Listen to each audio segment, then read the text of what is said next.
Hey everyone, welcome back to the channel.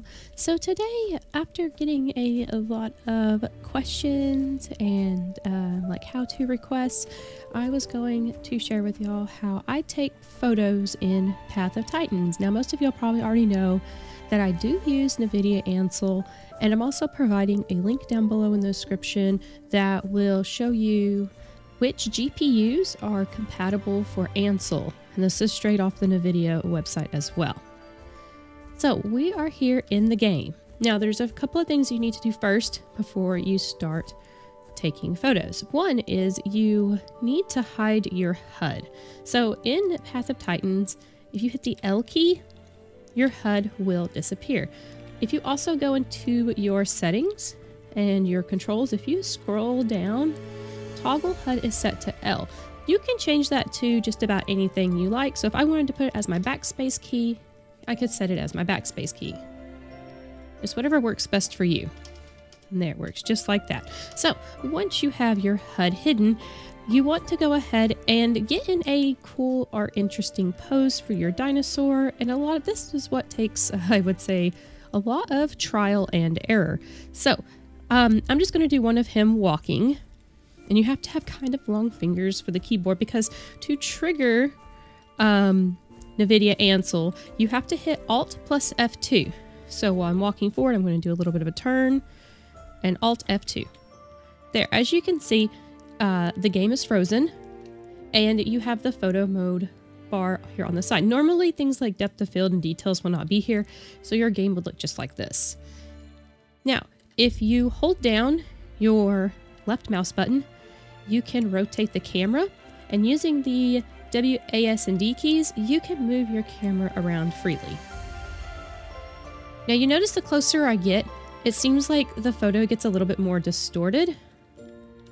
One of the things that I like to do is I always like to pan my camera back, and clicking here on the camera tab, you can control your zoom, and it gives a degrees here. So somewhere in between 50 or 70, I like to keep it just to get a nice, good, even-ish layout.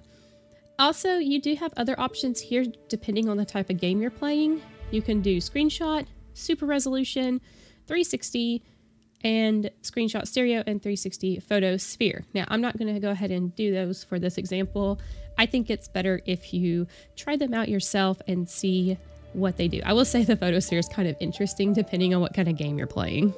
The super resolution, it does just what it says. It basically just takes a higher resolution image of your photo. The only thing I've noticed with resolution photos, like the super one, it's, how do I say it? Sometimes it misses when it's stitching together all the frames together, and it sometimes messes your photo up. So I usually just stick with standard screenshot capture. Save as HDR will just save like a different version of your photo. I usually keep this toggled off because any editing that I do is always post in like Lightroom or Photoshop. But I do believe this gives you more of a, how do you say, like purer file to work with that won't degrade the quality after you're editing. But the edits I do really aren't super significant. And plus usually they're just for thumbnails, and thumbnails are tiny. Okay, so back onto Nvidia Ansel. You have the roll. And all it does is just tilt your camera. The game engine, I usually leave this alone. I don't really mess with this much. Some of it, like I guess, plugs in and adjusts like the bloom quality. As you can see, it doesn't really do anything in particular for this game. So I just leave that off.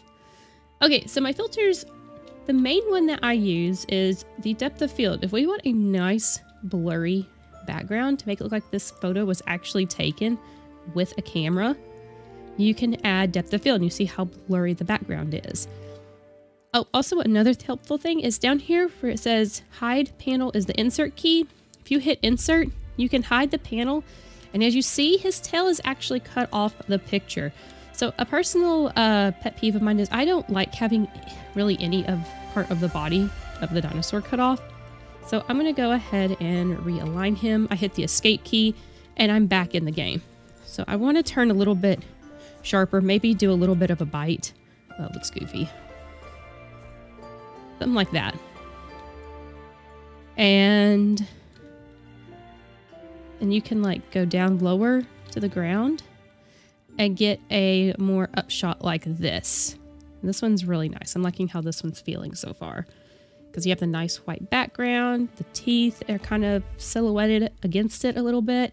I do need to go ahead and back up, because every time you start, you have to always like adjust your depth of field. It's kind of a pain, but you get used to it after a while.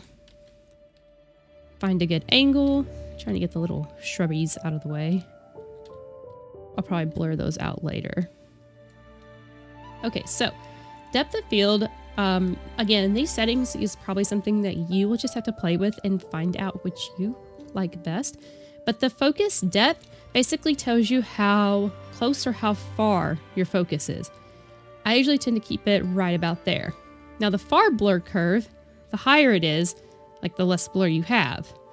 But the lower percent it is, see how it starts to blur a little bit closer? And if you have it all the way to 0, you see you have this really hard blurred line. I don't really like it being that hard.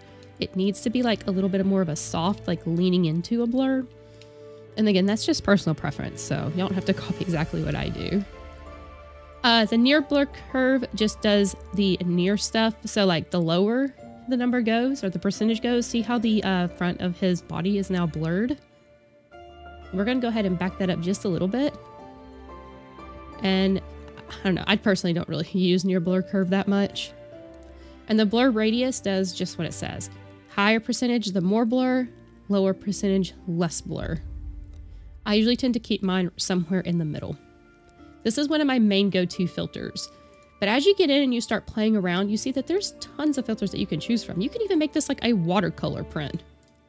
I had a really cool filter on here at once for this. I don't really use it anymore. I think I have a photo of it somewhere. I'll have to go and find it. But like I said, y'all can get in here and make some really crazy cool pictures. And I would definitely love to see what you come up with. So yeah, it's all kinds of different things.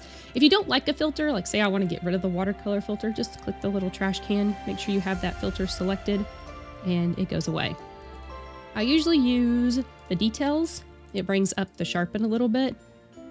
Clarity. HDR toning, I don't tend to mess with too terribly much.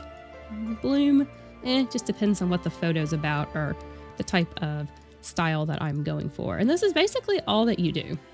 You come in here, pick some cool little filters,